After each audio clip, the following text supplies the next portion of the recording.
Dr. Falak, thanks for sitting down with me today. Welcome. Can I start by saying congratulations on winning the CSTA Plant Breeding Award? That's fantastic recognition for you. Well done. Thanks. I think you had a lot of people stand up and talk some pretty great things about you. One of the things that I know that Dave talked about was your transition from coming from Yugoslavia.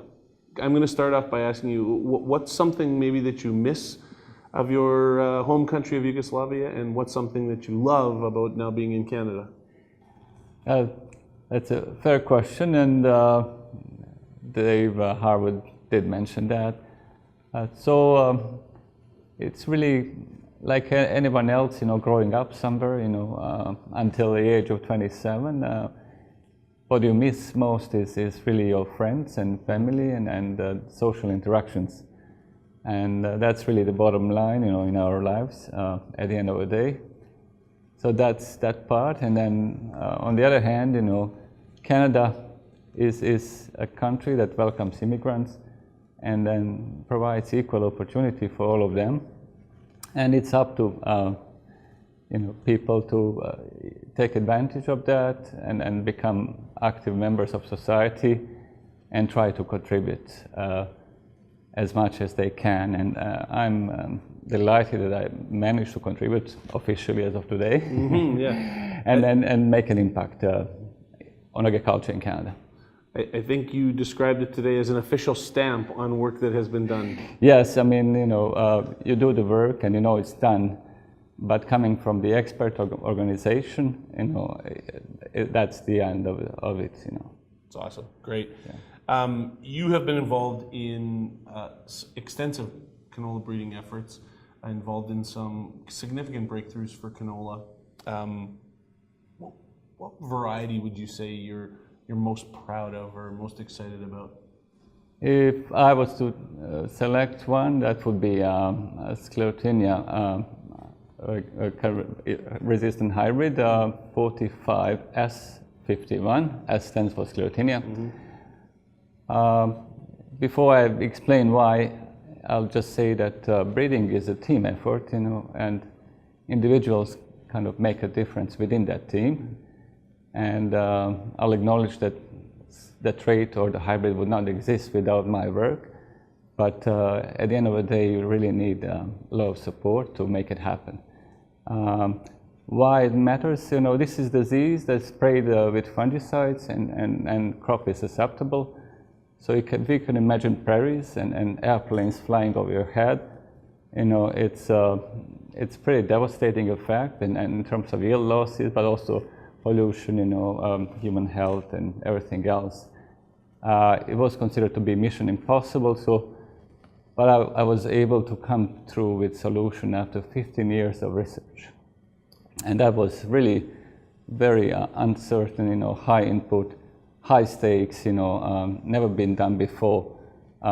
So when you kind of reach the peak after such a journey, you really appreciate that. Absolutely, absolutely. Yeah.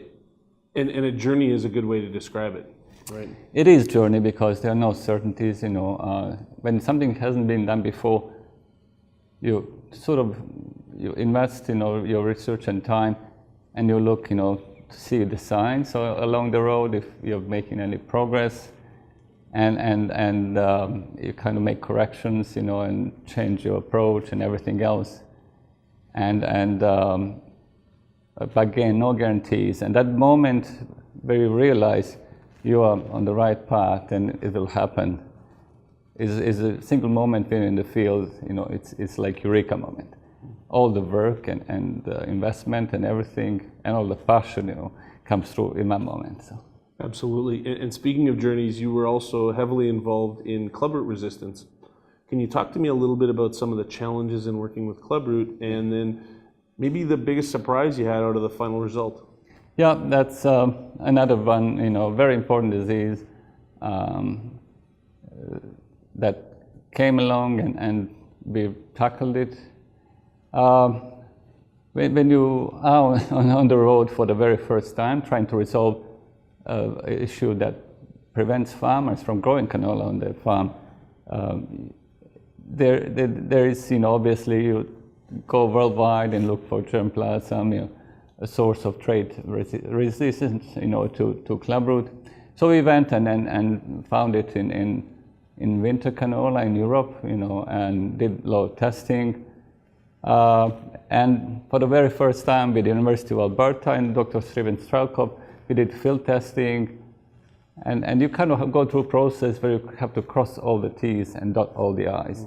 So we had to test against different races of pathogen, first field testing in Canada, a lot of lab testing, to make sure when we deliver it, it won't fall apart.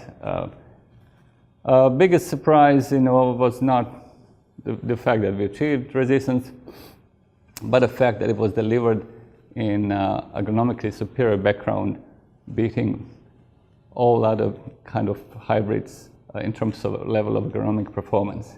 So it was a double delivery, and it made it really have a splash, impact on delivery. So. One of the key ingredients that comes out of being successful is that you end up inspiring people. Plant breeders are an inspirational lot, has been my experience. And I'm curious, what things do you do, or maybe consciously think of, in an attempt to either inspire young or existing plant breeders, but also just to get people excited about plant breeding in general? Yeah, it's true, about plant breeders. There are two ways of doing it. One is you really are pushing the flag, up high and higher towards the summit of performance. And every time you develop a new trait and deliver a new trait, and good products, new traits, new packages, it really pushes investment and pushes everybody in the industry and public sector and funding agencies to go forward. And I think we are behind a lot of such effort in the industry. So that's one way of doing it, real changes and real market sort of challenge. Another way is if you really care about something, you have to be there, you have to be present in the industry, you have to really sit on committees, work hard, interact with public scientists, provincial specialists, colleagues from the industry, and just kind of, they see your passion, you're working with them, they see you care, and it kind of rubs off. Absolutely, yeah. It does. Can you think of, obviously you know lots of plant breeders, can you think of one characteristic that is maybe similar amongst plant breeders? Do you notice anything that's similar? Yeah, there is one word, and that is passion, and that's a common theme across, plant breeding community. We all share that, it's not job, it's not 8 to 4, it's 24/7, we are kind of perpetual grad students, for life. And we never give up, and our heart is pounding to make a difference. Absolutely, well said. Can you talk a little bit about what you're working on now and what's getting you excited these days? Obviously, the work of plant breeding never stops. There are always needs, new diseases, new issues, that are just, it's a never-ending sort of process. So what I work on is for instance, clubroot, because we need to make sure we have sustainable cropping solutions down the road in Canada. So we deliver, even up until now, we delivered hybrids that have, let's say, clubroot resistance and reduced shatter, and new sources of clubroot resistance that are different from the original, to make farmers profitable again, and then enable them to rotate, and keep, a situation on their farm sustainable. So that's one example. I work on other traits, but like every good researcher, I don't really talk about it until I see that, eureka moment. Fantastic. Well said. Thank you very much for taking the time to have a sit down with me, Dr. You're very Falak. welcome. I appreciate it.